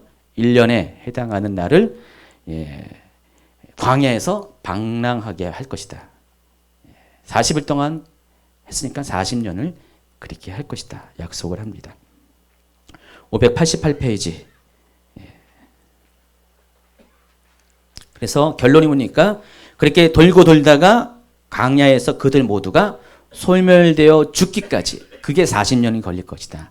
이야기하십니다. 그 내용이 지금 표로 이렇게 딱 그려 있어요. 지금까지 BC 1445년 2월 20일부터 출발해가지고 시내산에서 출발해서 이 가데스 바냐의 거룩한 땅이라는 곳, 거룩한 곳이라는 이 지역까지 이르는 이 기간 동안 하나님께서 이스라엘 백성들을 만나고 경험했던 사건의 기록들, 일지들이 표록해 나와 있습니다. 이것이 이스라엘 역사입니다. 역사입니다. 보시면 어떻게 해요? 시내산에서 가데스 바네아까지는 전부 다 하나같이 다 빠짐없이 불평, 불만, 원망, 불신이었다는 것을 알 수가 있습니다. 여러분 상식적으로 이해가 안 가잖아요. 그렇게 하나님 이미 시내산에 오르기 전까지 하나님을 경험했고 거기까지는 그럴 수가 있다고 생각하잖아요. 아직 초보니까 하나님 잘 경험하지 못했으니까. 근데 더군다나 시내산에서 교육을 다 받고요. 하나님과 언약을 맺고 완전히 이제 다 준비가 돼가지고 이제 완전히 무장이 돼가지고 이제 딱 나간 사람이 갑자기 오자마자 그때부터 오히려 더 심해한다. 실은 이게 뭐 이 사람들만 그럴까요? 저와 여러분 같은 문제 같아요. 저는 이제 우리 교회 성도님을 보면은 중에 어떤 분들은 물론 초신자들 위주로 많이 그러시는데 정말 오늘 그냥 진짜 하나님을 만난 것 같은 은혜를 막 경험했는데 한 이틀 있다가 목사님 전화 와서 힘들어요. 뭐해요? 또 돈 때문에 그렇고 누구 때문에 그렇고 그런 분들 꽤 많습니다. 많아가지고요. 근데 또 해결되면은 또 활짝 웃으시고 그 다음에 오셔가지고 은혜가 충만하셨다가 그 다음 주에 보면 또 그러시고 모세만큼 스트레스를 안 받지만은 저도 그럴 때마다 약간 좀 힘들 때가 있어요. 아니 좀 이렇게 이제는 안 그러셔야 될 때가 됐는데 계속 그러시는 분들이 있어요. 근데 처음에는 약간 그런 것이 제 마음속에 짐이 됐는데 이제는 이제 짐보다는 이해가 되는 게 많아요. 오직 했으면 오직 그랬으면 그럴까? 왜냐면은 내가 겪어보지 않았던 그런 상황, 환경은 도저히 이해할 수가 없어요. 여러분 3일길을 다베랴 거기까지 가는데 갔습니다. 뭔 이유가인지 몰라도 굉장히 어려웠을 것이고요. 특별히 이 가데스 바네아까지 가는 이 과정은 람세스에서 시내산까지 가는 과정보다 그 광야의 그 질은 더 힘든 그런 곳이었어요. 여러분 3일 동안 한번 광야 가운데 떼약볕에서 한번 가보세요. 이번에 저희가 터키에서 남부지방을 갈 때는 그래도 하나님의 은혜로 구름 기둥을 주셨어요. 저희한테. 봤잖아요. 사진에서 구름 기둥. 비구름 기둥 봤잖아요. 일반 구름 기둥 말고. 구름이 있어가지고 그래도 좀 저희가 맨 처음에 경고했거든요. 선교사님이 올 때 절대로 샌들 신고 오지 마십시오. 줄무늬 생깁니다. 줄무늬.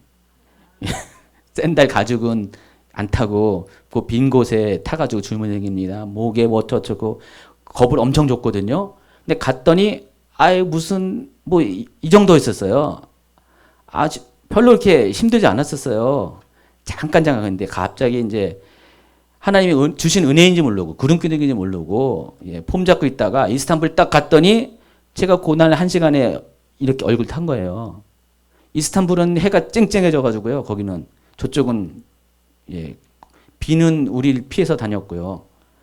그리고 하나님이 정말 좋은 날씨였는데 이스탄불이니까 정말 여기 해가 뜨겁더라고요. 근데 그 지중해성 기후인데 그 정도인데 이건 내륙으로 들어가면 얼마나 심하겠어요. 섭씨 40도 막 이렇게 올라가는 곳에 건조하죠. 물도 없죠.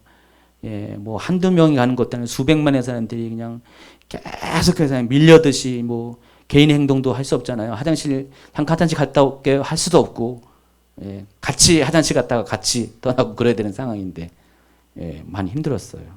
그런 상황이 처했을 때 얼마나 힘들었을까. 굉장히 힘들었을 것이에요. 근데 그럼에도 불구하고 우리가 어떻게 돼요? 원망하고 불평하지 말았어야 되는데 실은 우리의 모습은 그렇다는 것입니다. 한편으로는 이해를 하지만은 그럼에도 불구하고 그러지 마세요, 여러분. 여러분 그러지 마세요. 지금 이스라엘 역사 얘기하는 거죠. 제가 뭐 딴 얘기하는 게 아니라 이스라엘 역사 얘기하는 거니까 여러분 뭐라 그런 게 아니라 그러지 마세요. 그리고 588페이지 이제 네 번째 과정입니다. 바란 광야에서 BC 1445년경부터 1407년 1월경까지. 예, 이 민수기 15장부터 19장은요, 이스라엘 백성이 가데스 바네아를 중심으로 바란 강해에서 유리하는 기간의 기록을 담았습니다. 좀 전까지는 14장까지의 기록이 나와 있죠. 14장 35절이 끝으로 이제 14장이 마감되죠. 15장으로 딱 넘어오면서부터 이제는 가데스 바나를 중심으로 바란 강해에서 이스라엘 백성들의 행적을 담은 기록이 나와 있습니다. 근데 이때 이스라엘 백성이 바란 강해에 멈춰선 것이 출애굽 40년 1월 달입니다. 그래서 이런저런 기간들을 다 계산해 가지고 이스라엘 백성이 광야에서 머문 기간이 총 37년 6개월이 됩니다. 우리가 38년 정도로 대략 알고 있는데 정확히는 37년 6개월이 됩니다. 이 기간 동안에 중요한 사건들이 몇 가지가 있어요. 근데 38년 동안에 일어난 사건 치고는 굉장히 몇 개 안 되죠. 근데 그 중에 하나가 뭡니까? 16장에 나옵니다. 레위 자손의 고라라는 사람과 루벤 자손의 다단과 아비람 그리고 온이라는 사람이 지휘관 250명을 이끌고 모세를 반역하는 장면이 나옵니다. 지휘관 250명이라고 했어요. 다시 말해서 그때 당시에 뭐 이미 이들을 통해서 50부장, 100부장, 1000부장 이렇게 세웠잖아요. 그들 중에 250명을 데리고 모세를 반역합니다. 16장 1절입니다. 시작. 레이의 증손 고핫의 손자 이스라엘의 아들 고라와 루벤 자손 엘리압의 아들 다단과 아비람과 벨레스의 아들 온이 당을 짓고 이스라엘 자손 총회에서 택함을 받은 자 곧 회중 가운데서 이름 있는 지휘관 250명과 함께 일어나서 모세를 거스르니라. 그러면서 뭐라고 했습니까? 그들이 모여서 모세와 아론을 거슬려 그들에게 이르되 너희가 분수에 지나도다 회중이 다 각각 거룩하고 여호와께서도 그들 중에 계시거늘 너희가 어찌하여 여호와의 총회 위에 스스로 눕히느냐. 그가 이렇게 했습니다. 이렇게 모세를 반역합니다. 상식적으로 생각해 보세요. 지금 굉장히 40년을 넘게 38년 39년을 이게 우여곡절을 다 겪어왔잖아요. 겪어왔는데 근데 여기서 갑자기 이들이 모세에게 또다시 반란을 일으킵니다. 앞에 경험을 통해서 이들은 이러지 말았어야 되는데 여기서도 똑같이 반역을 하는데 이번에는 또 다른 것인 시기심. 아까 그 미리암도 약간 시기심 비슷한 거였죠. 그러니까 여기 보면은 광야에 가면 하나님이 우리 속에 있는 거 숨어있는 거 다 끄집어내세요. 몰랐었어요. 처음에는 몰랐는데 이번에 이제 F 우리 많이 가잖아요. 들은 바에 의하면은 인간 본성이 다 드러난다고 선교하러 가잖아요. 아주 거룩하게 구별돼 가지고 이제 가데스 바네에서 출발을 한 겁니다, 여러분. 근데 가자마자 며칠 안 돼 가지고 이제 밥 먹는 것부터 시작해 가지고 잠자는 것부터 혹시 코 건다고 막 싸우는 그런 거 없죠? 그런 거는. 그 정도는, 그것도 막 싸우는구나. 한쪽으로 가다가 상처받고, 아니, 진짜 F 가면은, 자기 속에 있는 게 성격 다 드러난다고. 그래가지고 싸우다가 온대요. 싸우다가 이제 은혜로울 쯤 돼서 이제 귀국한, F 갈 정도면 얼마나 준비를 많이 했어. 석 달 동안 비전 스쿨 해가지고 그냥 다 깨어지고 막 무너지고 뭐 이렇게 하나님 앞에 겸손해지고 회복됐는데 막상 가면은 그게 바로 이 똑같아요. 이스라엘 백성과 똑같은 거예요. 지금 시내산에 머물다가 지금 가데스 바네아 갔다가 그 과정 속에 이런 일이 생깁니다. 저는 지금 딴 분 얘기하는 게 아니라 이스라엘 역사 얘기하는 겁니다. 오해는 하지 마세요. 이스라엘 역사. 그래서 하나님 이 결과 그들을 심판하십니다. 그가 이 모든 말을 마치자 그들이 섰던 땅바닥이 갈라지니라. 땅이 589페이지입니다. 그 입을 열어 그들과 그들의 집과 고라에게 속한 모든 사람과 그들의 재물을 삼킴해 그들과 그의 모든 재물이 산채로 소울에 빠지며 땅이 그에 덮이니 그들이 회중 가운데서 망하니라. 그 주위에 있는 온 이스라엘이 그들의 부르짖음을 듣고 도망하여 이르되 땅에 우리도 삼킬까 두렵다 하였고 여호와께로부터 불이 나와서 분향하는 250명을 불살랐더라. 예, 두 가지 단계로 심판이 이루어집니다. 첫 번째는 고라와 그 아까 명명한 그 인물들이 어떻게 돼요? 땅이 꺼지면서 땅 속으로 들어가고요. 음부로 들어갑니다. 그리고 그들을 따랐던 250명을 하나님이 불세웁니다. 근데 이것으로 끝났어야 되는데 그 다음 날 보세요. 이튿날 이스라엘 자손에 온 회중이 모세와 아론을 또 원망. 언제 그칠런지. 언제 그칠 것 같아요? 죽을 때까지. 진짜 죽을 때까지. 이들이 죽도록 원망하다가 죽도록 불평불만하다가 죽었어요. 그게 바로 민수기의 역사입니다. 그게 바로 가데스 바네 실은 시내산에서부터 아니면 광야 전체의 여정 가운데 있었던 일입니다.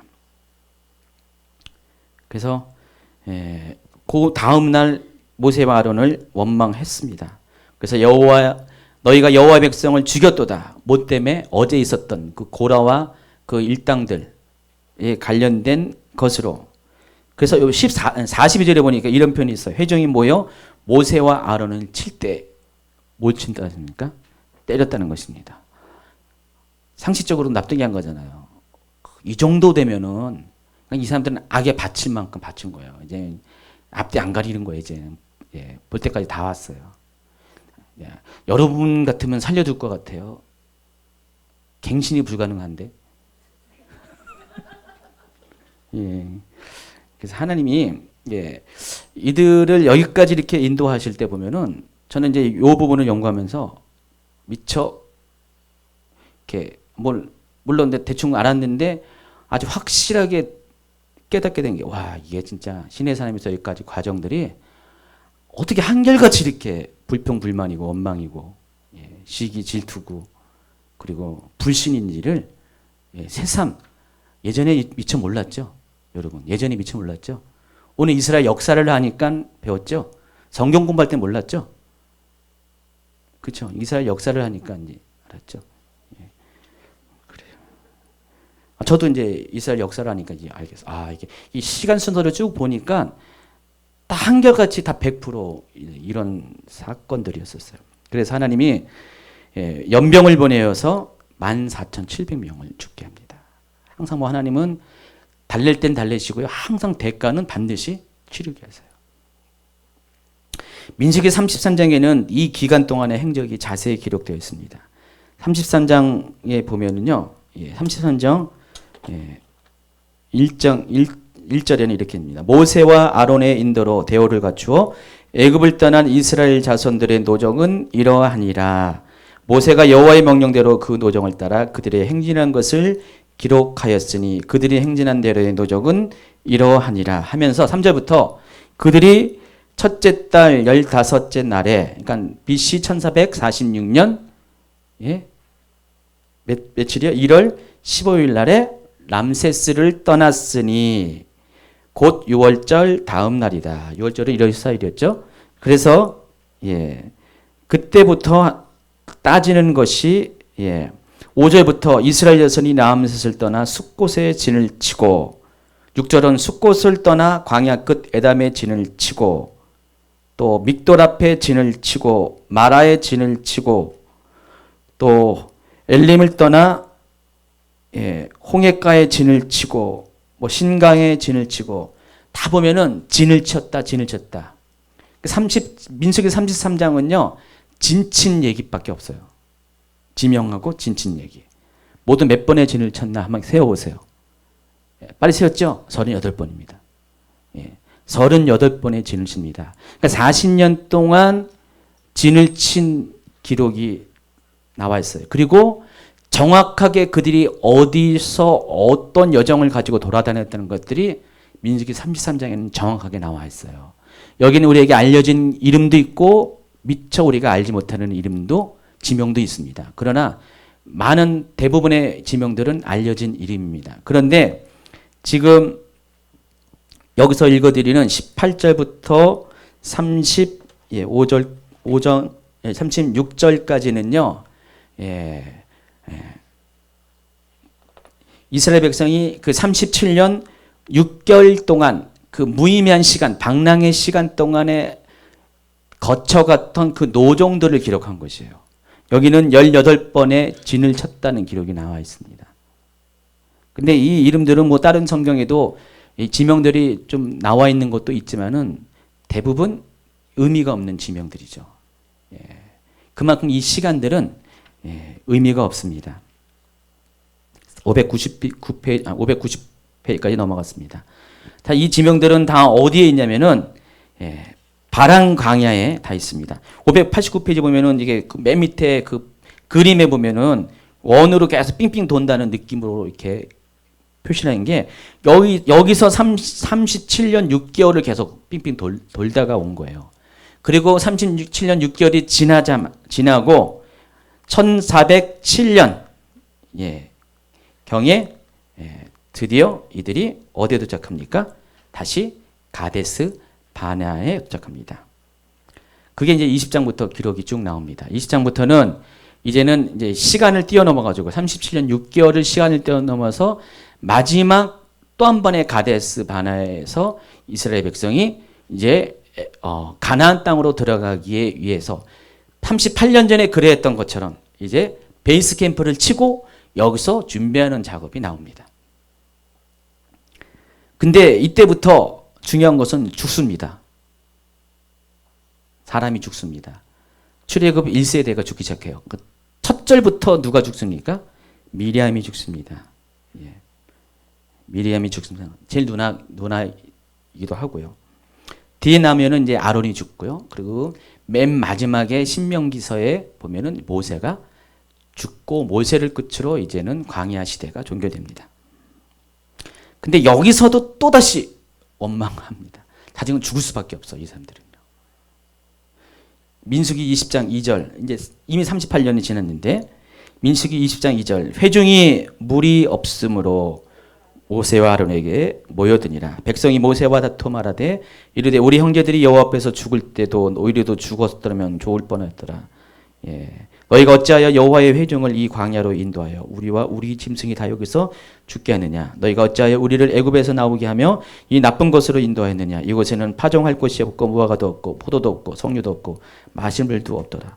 어떻게 스토리가 똑같죠? 정신 차릴 때가 됐는데, 그래서 저는 결론에 정신 차리 아니면은 죽습니다. 여러분 정신 차리지 않으면 죽습니다. 제 얘기 아니라 이스라엘의 역사 얘기라는 거 항상 기억하시기 바랍니다. 하나님도 똑같이 이번에도 할 건 하세요. 모세로 하여금 반석을 명하여 물을 나게 합니다. 근데 이번에는 앞에 그 르비딤에서의 말과 좀 다릅니다. 르비딤에서는 39년 전에는 반석을 치라고 했습니다. 그래서 반석을 딱 치니까 어떻게 됩니까? 모세의 지팡이가 워낙 힘이 세가지고 반석이 갈라졌잖아요. 지금도 있잖아요. 그 사진 보여줬죠? 지난 강의 한번 보세요. 아직도 지금도 그 이렇게 갈라진 반석이 있습니다. 근데 여기서는 가데스바네에서는 반석에게 명하라 그랬습니다. 물을 내라. 순순히 말할 때 물을 내라. 그러니까 치기 전에 내라. 치란 소리 안 했죠. 근데 모세가 어떻게 했습니까? 이때 백성들에 대해서 분노를 했어요. 아까 모세 스트레스 엄청 많이 쌓였다고 했잖아요. 굉장히 이해하시죠? 모세도 지쳤어요. 하도 많이 이러니까. 저라도 모세 입장이 되면은 백성들도 뭐 지칠만 하지만은 모세 하면은 진짜 민수기 12장 1절에 보면은 오죽하면 모세 보고 이 세상에 어느 누구보다 온유함이 승하다라 그랬습니까? 모세가 굉장히 온유한 사람인데도 불구하고 모세가 이 정도라면은요, 이스라엘 백성의 행동들을 보면은 대단한 겁니다. 계속 오세요. 다 한 번도 안 빠지고 칭찬 듣는 일이 없잖아요. 계속 욕먹을 짓만 했습니다. 그래서 모세가 이제 화가 나가지고 여기서 참았어야 되는데 안타까워요. 그래도 가나안 땅을 보고 죽었으면 좋았는데, 근데 모세가 가나안 땅을 못 봤을까? 제가 봤어요. 이미 이스라엘 백성은 못 봤어도 모세는 미디안 거기 살았잖아요. 미디안 좀 있으면 미디안 나오거든요.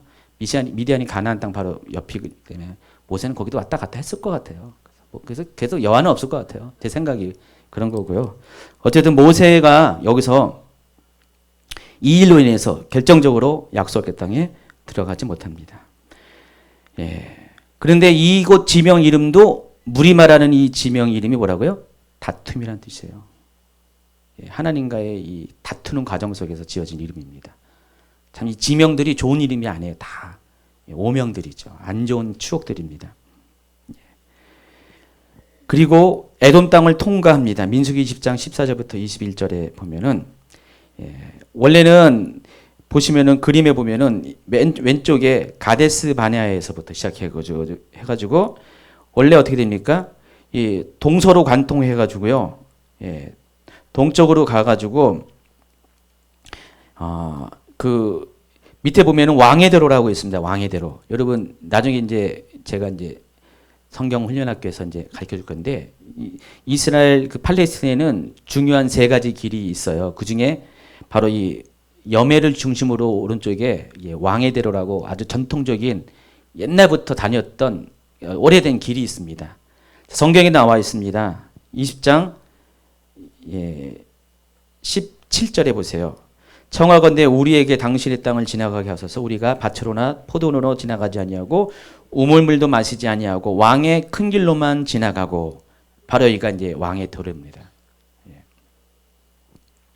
왕의 대로인데 제가 영어로 된 거 보니까 이 왕의 대로 그 왕을 술탄이라고 표현되어 있더라고요. 술탄들이 가는 길 이렇게 돼 있더라고요.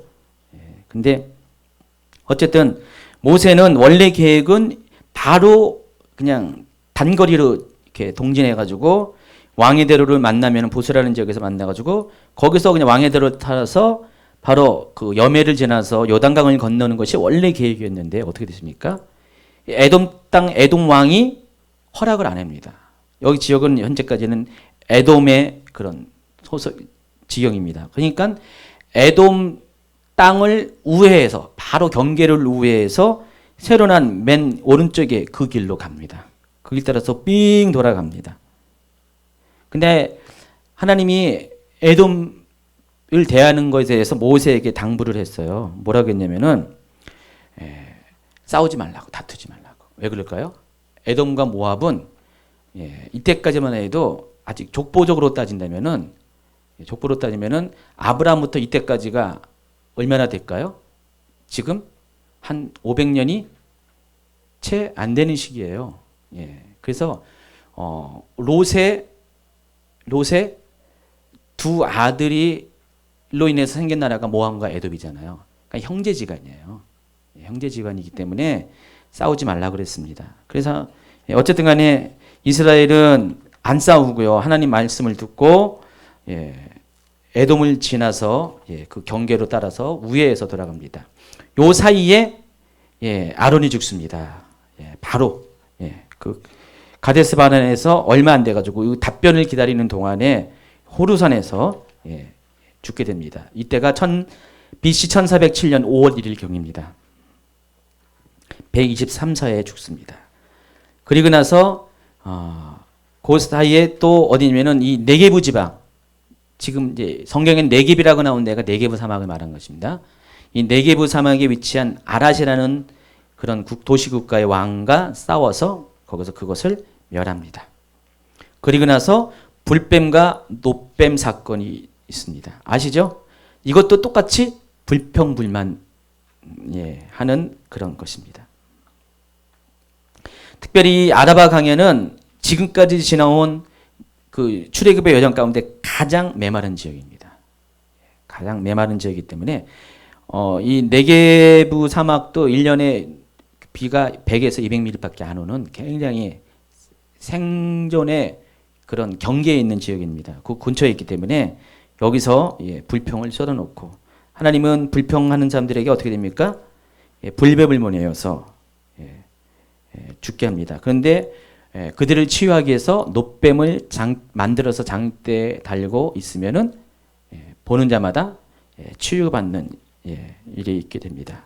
그 유명한 그 사건이 불뱀과 노뱀 사건이 바로 여기 가정 가운데 있고요. 그 다음에 있는 것이 아모리 왕 시온과 바산 왕 옥을 물리치는 장면이 고다에 나옵니다. 에돔도 싸우지 말고 모압도 싸우지 말라고 그래가지고 계속해서 돌고 돌아서 가다 보니까 누굴 만나냐면은 아모리 땅을 지나가게 됩니다. 근데 아모리 왕 시온이 그 땅을 통과하겠다는 모세의 청을 거절할 뿐만 아니라 오히려 군대를 이끌고 이스라엘과 싸우러 나옵니다. 어떻게 합니까? 가볍게 눌러 이겼습니다. 격퇴시켰습니다.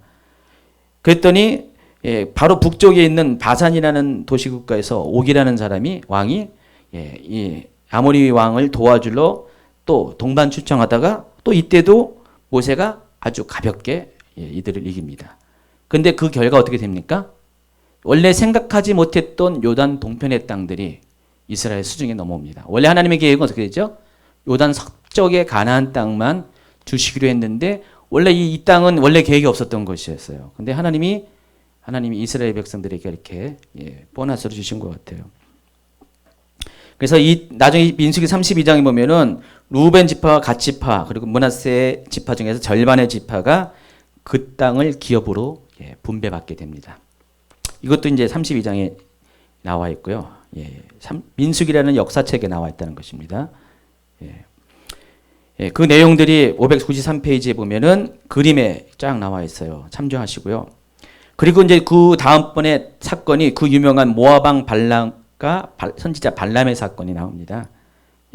시온과 옥을 물리친 이스라엘 백성 이제 모압 진제 평야에 진을 칩니다. 이제 여기가 이제 완전히 스탠바이. 원래는 가데스바네아가 베이스 캠프였는데 이제 갑자기 계획이 바뀌어가지고 하나님이 이쪽 모압 평지를 제2의 가나안 입성을 위한 베이스 캠프로 지정합니다. 근데 이들이 도착한 것을 알고 모압 왕 발락이 이제는 이스라엘 백성을 가만두지 않습니다. 자, 미디안 장로들과 모의합니다. 그리고 어떤 꾀를 짜내면은 북쪽에 한번 쭉 올라가다 보면은요, 계속 위로 올라가다 보면은 유프라테스 강이인데 거기에 부올이라는 도시가 있습니다. 거기에 누가 사냐면은 선지자 발람이 삽니다. 발람을 불러서 이 발람이 그때까지만 해도 이 남방 지역까지 명성을 끼치는 유명한 선지자였나 봐요. 그래서 이스라엘을 저주할 것을 요구합니다. 세 군데의 장소를 계속 다니면서 이스라엘이 보이는 장소를 다니면서 이스라엘 저주했는데 이 발람은 저주하지 않고 오히려 축복하죠. 오히려 네 번째는 이제 다 발락을 헤어지면서 돌아가면서 민수기 31장 24장 17절에 보면은 메시아 탄생에 대한 예언도 하게 됩니다. 근데 문제가 여기가 끝이 아니라 이 이야기가 종결된 것이 아니라 민수기 31장과 25장에 보면은 특별히 31장에 보면 부활의 사건이라는 것이 언급이 됩니다.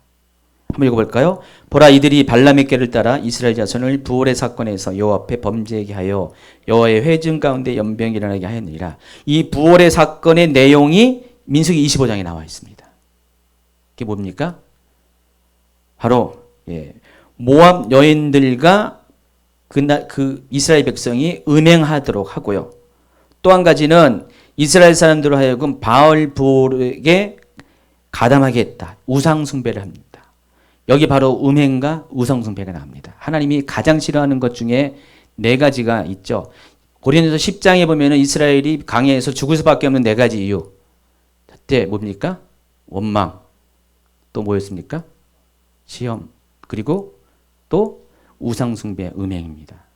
이건데 이 두 가지 음행과 우상 숭배가 여기 이릅니다. 여기서 이 바알 부올이라는 것은 어떤 뜻이냐면은 바로 부올 땅에서 섬기는 바알이라는 뜻이에요. 아까 발람이 어디서 살았어요? 부올 땅에서 산다고 했잖아요. 부올 출신의 선지자잖아요. 유프라테스 강 변에 부올이라는 도시에서 온 선지자 발람이잖아요. 그러니까 자기가 부올 땅에서 섬겼던 그 바알을, 농경신이죠. 그 바알을 이스라엘 사람들에게 소개한 거예요. 그러니까 발락이 있을 때 여기 민수기 24장까지는 그랬는데 그 이후에 이 발람이 다시 꾀를 내가지고 하나님 앞에 이들을 저주하는 것은 안 통하니까 하나님이 그렇게 안 하니까 사수를 핀 거죠. 그래서 이스라엘 하여금 모압 여자들을 하고 음행하게끔 짝을 맺어주고요. 또 어떻게 됩니까? 그리고 또 한 가지는 자기가 섬겼던 자기 땅에서 섬겼던 부올 땅에서 섬겼던 이 바알을 신을 데리고 와서 소개해가지고 그들을 섬기게 했다는 것입니다. 그래서 이 사건을 위해서 하나님이 또 진노하게 했습니다. 그래서 연병이 왔고요. 자, 지금 보시면은 뭐 불로 보내고 연병으로 하고 뭐 이런 하나님의 단골 메뉴 중에 하나입니다. 단골 메뉴입니다. 그래서 연병으로 인해서 많은 사람이 죽게 되니까 대제사장 엘레아살의 아들 비누아스가 여러분이 아는 그 유명한 행동을 취합니다. 모압 여자랑 음행하러 가는 그런 그 리더 중에 하나를 가서 창으로 찔러 죽이고, 그걸로 인해서 하나님의 진노가 멈추고 연병이 이스라엘 자손에게 그친 것이 민수기 25장 8절에 나온 이스라엘의 역사입니다. 그리고 두 가지가 더 남았는데, 하나는 민수기 26장부터 30장까지 보면은 가나안 땅에서 정복을 준비하는 여러 가지 조치들을 취하는데, 그 중에 하나가 새롭게 인구조사를 합니다. 26장에 나옵니다. 39년 만에 인구조사를 두 번째 하는데, 그동안 120만 명이 죽어갑니다. 이 출애굽 인구의 절반 이상이죠. 왜 이 120만인지 아시죠? 20세 이상의 싸움에 나갈 만한 사람이니까, 남자니까, 그걸 다, 그 사람들 다 죽고, 그 사람들 수가 이 정도 된다는 거죠, 대략. 그래서 두 번째 인구조사의 결과, 오히려 인구가 1820명이 죽게 됩니다. 이스라엘 역사 가운데 최초로 인구가 줄어든 첫 번째 사건입니다. 이스라엘 역사 가운데, 나중에 쭉 보면 이스라엘 역사 가운데 인구가 많이 또 죽게 되죠. 가지고 두 번째 인구조사 때는 60만 1730명, 앞선보다 1820명이 죽습니다. 또 슬로보아스의 아들이 없이 죽게 됐는데, 그 딸들이 상속권을 요구하는 요청을 했을 때, 이때 아버지 유산을 상속받을 수 있는 딸들이 상속받을 수 있는 예외적인 규례를 만드는 게 민수기 27장에 나오고요. 또 자신의 뒤를 이어서 여호수아를 새 지도자로 임명하고요. 그리고 가나안 땅에 들어가서 알아야 할 최종적인 훈계를 전달하는데, 제사와 절기, 또 맹세, 당을 경계하는 것에 대한 설명, 그리고 레위의 48개 성급에 대한 이야기들이 민수기 나머지 부분에 기록이 되어 있습니다. 그래서 민수기는 여기서 끝나고요. 그리고 나서 뭐가 나오냐면은 모세가 죽는 장면이 나옴으로써 이제 모든 이 광야 시대가 종결됩니다. 모세의 죽음은 신명기 34장에 나옵니다. BC 1407년 11월 1일경입니다. 모세는 신명기 1장 1절부터 모세가 이 모압 평지에 도착하자마자 이스라엘 백성들에게 고별 설교를 합니다. 이때 약 한 2달 가량 모세는 이 모압 평지에 머물면서 이스라엘 백성들을 재교육시킵니다. 이미 시내산에서 교육시켰지만은 시내산 이후에 태어난 출애굽 2세대가 있어요. 아직 율법을 잘 알지 못하는 그들을 위해서 과거형이죠. 옛날에 있었던 이런 것들을 다 반복해서 끄집어내서 설명합니다. 신명기 1장 5절입니다. 모세가 요단 저쪽 모압 땅에서 이 율법을 설명하기 시작하였더라. 그래서 그 시내산에서 받은 모든 율법들을 다시 한번 가르치는 장면이 나옵니다. 그리고 120살에 이른 모세는 BC 1407년 12일경에 죽게 됩니다. 신명기 34장 1절, 모세가 모압 평지에서 누보산에 올라가 여리고 맞은편 비스가 산꼭대기에 이르매 여호와께서 길르앗 온 땅을 단까지 보이시고, 이에 여호와의 종 모세가 여호와의 말씀대로 모압 땅에서 죽어 벳볼 맞은편 모압 땅에 있는 골짜기에 장사되었고, 오늘까지 그의 묻힌 곳을 아는 자가 없느니라. 모세가 죽을 때 나이 120세였으나 그의 눈은 흐리지 아니하였고 기력이 쇠하지 아니하였더라. 보세요. 모세는 임종할 때까지 어떻게 됩니까? 건강했습니다. 쌩쌩했습니다. 제가 저번에 이제 무슨 그 이스라엘 관련된 다큐를 보니까 뭐 아브라함의 무덤, 저기 누구죠? 사라의 무덤, 이삭의 무덤, 뭐 리브가의 무덤, 거기 다 있더라고요. 저기 헤브론 쪽에 다 있어요. 지금 거기 있는데 모세의 무덤은 못 봤어요. 한 번도. 보니까 성경 역사에 보니까 오늘까지 그의 묻힌 곳을 아는 자가 없느니라. 여기 나와 있어.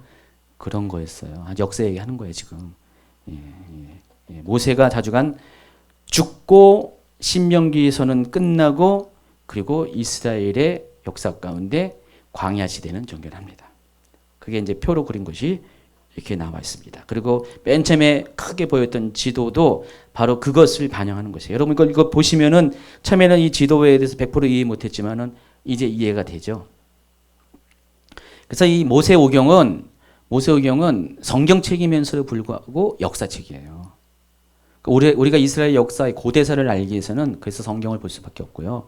성경 외에는 거의 나와 있지 않기 때문에 제가 지금 이스라엘 역사를 쭉 얘기하지만은 이스라엘 역사는 성경 그대로 지금 다 정확하게 되어져 있고 이루어지고 있고 지금도 진행되고 있습니다. 여러분 역사는 미래를 결정하는 거울입니다. 역사는 과거의 것으로 끝나는 것이 아니라 미래의 거울이에요. 아까 본 것처럼 이스라엘 백성들이 그 광야 끝에 했던 불평과 불만, 원망, 이런 시기, 질투 이런 것들이 다 실은 이스라엘 역사인과 동시에 우리의 모습이기도 하잖아요.